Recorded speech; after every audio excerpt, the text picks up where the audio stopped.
बिस्मिल्लाहिर्रहमानिर्रहीम अस्सलाम वालेकुम। उम्मीद करता हूँ कि आप सब लोग खैरियत से होंगे। इस दुआ के साथ कि अल्लाह पाक आप सबको हमेशा खुश और सलामत रखे। आपका टीचर उस्मान असगर आज फिर आपको अपने यूट्यूब चैनल चलो पढ़े पर वेलकम करता है और एक नए लेक्चर के साथ मैं आपकी खिदमत में फिर से हाजिर हूँ। आज का जो हमारा लेक्चर है वो हमारे सब्जेक्ट बायोलॉजी का लेक्चर नंबर 5 है, जिसमें हम लंग्स के बारे में बात करेंगे। लेकिन उससे पहले हमारे प्रीवियस लेक्चर में कुछ बातें रह गई थी, उन बातों को डिस्कस करके हम इंशाल्लाह अपने टॉपिक की तरफ मूव करेंगे, जिसका नाम द लंग्स है। तो जो प्रीवियस लेक्चर में मैंने आपको ट्रैकिया एंड ब्रोंकाई के बारे में बताया था कि इनके अंदर कार्टिलेज मौजूद होती है और उन कार्टिलेज का फंक्शन क्या था, चाहे वो प्लेट्स थी चाहे वो रिंग्स थी, ठीक है। उनका फंक्शन क्या था कि ट्रैकिया एंड ब्रोंकाई को कोलैप्स होने से यानी फटने से रोकते हैं अगर उनके अंदर कभी कभी एयर मौजूद ना हो। उनकी सिचुएशन मैंने ऑलरेडी डिस्कस कर दी थी कि ऐसा कब हो सकता है, ठीक है।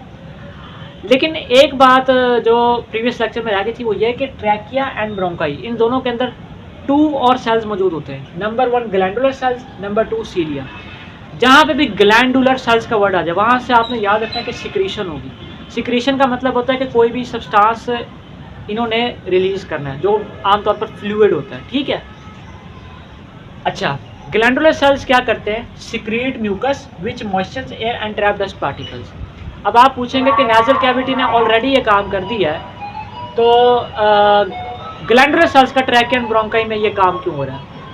कभी कभी ऐसा होता है कि आपकी जो एयर एंटर हो रही है वो सारी की सारी नेजल कैविटी के थ्रू मॉइस्चराइज नहीं होती है, यानी वहाँ पर म्यूकस जो है वो सारी एयर को मॉइस्चराइज नहीं करता। तो जो बच जाती है, जो ड्राई एयर बच जाती है, उसको ये ग्लैंडुलर सेल्स मॉइस्चराइज करते हैं। और म्यूकस का एक और काम भी हम ऑलरेडी डिस्कस कर चुके हैं कि वो डस्ट पार्टिकल्स को ट्रैप करते हैं, ठीक है, जो नेजल कैविटी से पास आउट हो गए। दूसरा, सीलिया क्या है? सीलिया होते हैं हेयर लाइक स्ट्रक्चर्स होते हैं, ठीक है, मतलब तकरीबन छोटे छोटे हेयर लाइक स्ट्रक्चर्स होते हैं जो आपकी ट्रैकिया एंड ब्रोंकाई के अंदर मौजूद होते हैं। अच्छा, अब ये क्या करते हैं? देखिए लिखा हुआ है these beat upward and carry foreign particles.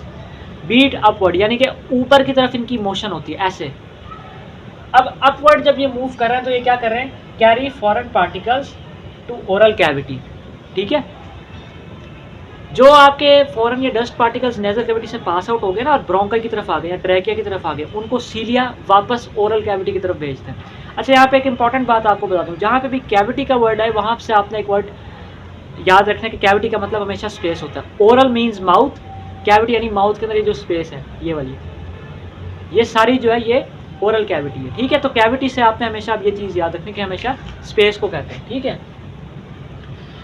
अच्छा, अब या तो ये होगा कि जब ये ओरल कैविटी की तरफ डस्ट पार्टिकल्स अपवर्ड मूवमेंट से आएंगे तो या तो ये कफ आउट हो जाएंगे, यानी कि आपको खांसी आ जाएगी जिससे वो बाहर निकल जाएंगे, या वो वापस स्वेलो हो जाएंगे, ठीक है, स्वेलोइंग इन और कफिंग आउट। इसलिए आपने नोट किया होगा कि अक्सर जब अचानक मिट्टी पड़ती है तो आपको खांसी आती है, ठीक है, या आपको इवन कभी कभी छींक भी आ जाती है। वो यही होता है कि डस्ट पार्टिकल्स अपवर्ड मूव करते हैं, इस सीलिया की मदद से मूव करते हैं और वो कफ आउट हो जाते हैं, ठीक है।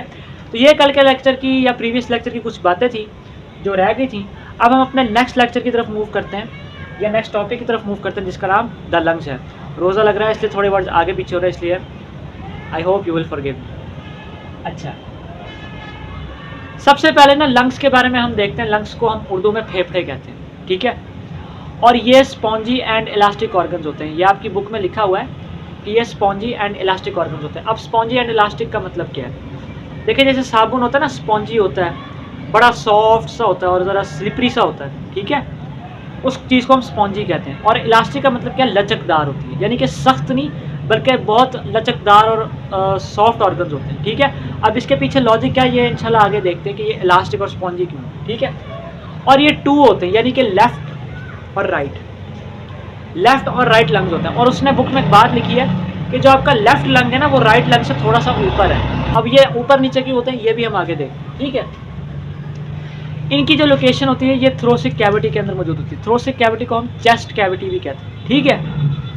अब चेस्ट कैविटी का मतलब क्या? मैंने अभी बताया कि कैविटी मतलब स्पेस होती है। जो आपकी चेस्ट यानी छाती के अंदर की स्पेस है उसको हम चेस्ट कैविटी कहते हैं, जिसके अंदर क्या होते हैं? लेफ्ट एंड राइट लंग्स मौजूद होते हैं, ठीक है। ये देखिए मैंने लिखा हुआ है स्पेस इन चेस्ट। उसके बाद क्या है कि ये जो चेस्ट कैविटी है इसके अंदर 2 चीज़ें होती हैं, रिब्स एंड इंटरकोस्टल मसल्स, ठीक है। उसने बुक में ये लिखा हुआ है इन चेस्ट वॉल, यानी चेस्ट कैविटी के अंदर मौजूद होता है। अब रिब्स क्या होती हैं? रिब्स हम चेस्ट के ऊपर जो होती है ना बोन्स, उनको कहते हैं, लिखा हुआ है 12 पेयर्स। 12 पेयर्स का मतलब ये 1 पेयर के अंदर 2 रिब्स होंगी, तो 12 पेयर्स के अंदर टोटल 24 रिब्स होंगी। यानी ये एमसीक्यूज आ सकता है कि आपकी चेस्ट कैविटी के ऊपर कितनी बोन्स है, 24 बोन्स है जिनको हम रिब्स कहते हैं। इनका काम क्या है, प्रोटेक्ट चेस्ट कैविटी, यानी कि चेस्ट कैविटी को एक शील्ड या प्रोटेक्शन प्रोवाइड करते हैं। ठीक है, जो आप ढांचा देखते हैं ना, जो आपको यहाँ पे ऐसे साइड पे नज़र आ रही होते हैं, स्ट्रक्चर्स नज़र आते हैं, उनको रिब्स कहते हैं। ठीक है, जो चेस्ट कैविटी के ऊपर मौजूद होते हैं। अच्छा, और इंटरकोस्टल मसल्स का काम क्या है, ये जो रिब मसल्स होते हैं ये आपकी चेस्ट कैविटी को एक्सपैंड या कॉन्ट्रैक्ट करते हैं। हाथ के इशारे से समझे, एक्सपैंड क्या है, किसी चीज़ को फैला देना, कॉन्ट्रैक्ट क्या है, किसी चीज़ को मतलब सुकड़ जाना कहते हैं। ठीक है, अच्छा, एक्सपैंड और कॉन्ट्रैक्ट क्यों होता है ये भी हम अभी थोड़ी देर में देखते हैं। ठीक है, अब उसके बाद है डायफ्राम। डायफ्राम क्या स्ट्रक्चर है, ठीक है, डायफ्राम में वो ये कहता है कि ये एक मस्कुलर स्ट्रक्चर है जो आपकी लंग्स के बिलो मौजूद होता है। जैसे फेरेक्स की फ्लोर पर ग्लॉटिस मौजूद होता है, ऐसे ही आप समझे लंग्स की फ्लोर पर डायफ्राम मौजूद है। अच्छा, ये क्या है, ये एक ऐसा स्ट्रक्चर है जो आपकी चेस्ट को एब्डोमेन से सेपरेट करता है। चेस्ट छाती होती है, एब्डोमेन पेट होता है। जो स्ट्रक्चर आपकी चेस्ट और एब्डोमेन को सेपरेट करता है उसे डायफ्राम कहते हैं। ठीक है, और इसका जो रोल है वो अब इंशाल्लाह मैं आपको इन सब चीज़ों के साथ बताता हूँ। थ्रोसिक कैविटी हो गई, रिब्स हो गई, रिब मसल्स हो गए, ठीक है, और डायफ्राम हो गए, इन सब का एक ही फंक्शन है और एक ही मेजर प्रोसेस में इनका रोल है, और वो है जिसका नाम ब्रीथिंग है। ठीक है, ब्रीथिंग में इन सारी चीज़ों का रोल है। वो कैसे होता है वो इंशाल्लाह हम नेक्स्ट लेक्चर में डिस्कस करेंगे, जिसमें हम मैकेनिज्म ऑफ ब्रीथिंग के बारे में बात करेंगे कि chest cavity, ribs, rib muscles, diaphragm ये कैसे फंक्शन करते हैं। ठीक है, तो अभी आप इतना याद रखें कि इन सारी चीज़ों का रोल ब्रीथिंग में है। अच्छा, अब लोब्स क्या है, लोब्स कहते हैं सेक्शन को कहते हैं, खाने को कहते हैं। 2 in left, 3 in right. Left lung के अंदर 2 लोब्स होती हैं, 3 लंग के अंदर राइट लोब्स होती हैं। अब ये देखें क्या लिखा हुआ था, जो मैंने आपको बताया था कि जो लेफ्ट लंग होती है वो थोड़ी सी ऊपर होती है, राइट लंग थोड़ी सी नीचे होती है। उसकी वजह यही है कि लेफ्ट के अंदर 2 लोब्स है जबकि राइट के अंदर 3 लोब्स है, इसलिए राइट का वजन थोड़ा सा ज़्यादा होता है तो वो नीचे की तरफ होती है, जबकि लेफ्ट लंग का वजन थोड़ा सा कम होता है as compare to right lung, तो वो ऊपर होती है। ठीक हो गया। अच्छा, ब्लड वेसल्स। ब्लड वेसल्स के बारे में मैं आपको थोड़ा सा बता देता हूँ, इंशाल्लाह इसको नेक्स्ट लेक्चर में थोड़ा डिटेल में डिस्कस करेंगे कि ये क्या होती हैं। अभी आप इतना याद रखें कि ब्लड वेसल्स हम उन नालियों को कहते हैं या उन ट्यूब्स को कहते हैं जो आपके खून को कैरी करती हैं, या बॉडी से हार्ट की तरफ करती हैं या हार्ट से बॉडी की तरफ करती हैं। ठीक है, अभी सिर्फ इतना याद रखना है। और लंग्स के अंदर जो ब्लड वेसल्स होती है वो पल्मोनरी आर्टरी और वेन होती है। ठीक है, इसके साथ ही डीऑक्सीजनेटेड ब्लड और ऑक्सीजनेटेड ब्लड की भी टर्म यूज़ हुई है, वो भी इंशाल्लाह हम नेक्स्ट लेक्चर में डिस्कस करेंगे। ठीक है, अच्छा, उसके बाद प्लूरल मेम्ब्रेन।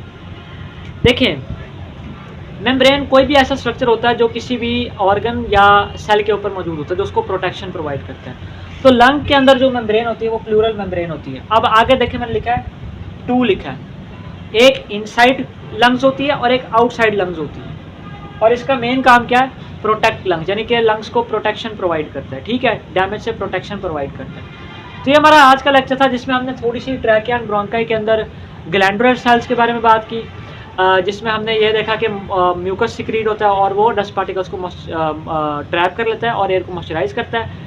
और सीलिया क्या करता है, जो डस्ट पार्टिकल्स ट्रैप हुए हैं अपवर्ड मूवमेंट के जरिए या तो बॉडी से बाहर निकाल देता है या स्वेलो करवा देता है, यानी वो निकल जाते हैं। ठीक है, फिर लंग्स के बारे में हमने थोड़ी सी स्ट्रक्चर के लिहाज से डिटेल में बात की कि 2 लंग्स होते हैं, लेफ्ट लंग होती है, राइट लंग होती है। लेफ्ट लंग थोड़ी सी ऊपर होती है क्योंकि उसके अंदर 2 लोब्स होते हैं, राइट लंग जो है उसके अंदर 3 लोब्स होते हैं, वो थोड़ी सी नीचे होती है, और ये चेस्ट कैविटी या थ्रोसिक कैविटी के अंदर मौजूद होते हैं। ठीक है, जिसके अंदर 12 पेयर्स ऑफ रिब्स यानी कि 24 जो रिब्स हैं यानी बोन्स हैं वो चेस्ट कैविटी के ऊपर मौजूद होती हैं, और इसके अलावा रिब मसल्स होते हैं जो कॉन्ट्रैक्शन या एक्सपेंशन करवाते हैं। ठीक है, और उसके अलावा डायफ्राम के बारे में हमने देखा, ये लंग्स की बेस पे मौजूद एक मस्कुलर स्ट्रक्चर होता है जो आपकी चेस्ट को और एब्डोमेन को सेपरेट करता है। इन सारी चीज़ों का रोल जो है वो ब्रीथिंग में है, वो मैकेनिज्म हम नेक्स्ट लेक्चर में डिस्कस करेंगे। और लोब्स जो होते हैं वो लंग्स के सेक्शंस होते हैं। ठीक है, ये भी हम अभी बात कर चुके हैं। उसके अलावा ब्लड वेसल्स यानी कि ऐसी खून की नालियाँ होती हैं जो लंग्स के अंदर भी मौजूद होती हैं और पूरी बॉडी के अंदर ही खैर मौजूद होती हैं, लेकिन लंग्स के अंदर जो मौजूद होती हैं वो पल्मोनरी आर्टरी और वेन होती हैं, ठीक है। और प्लूरल मेम्ब्रेन जो है, यानी कि जो मेम्ब्रेन जो है जो लंग्स को प्रोटेक्ट करती हैं वो 2 होती हैं, एक इनसाइड लंग्स होती है, एक आउटसाइड लंग्स होती हैं। तो ये हमारा आज का लेक्चर था।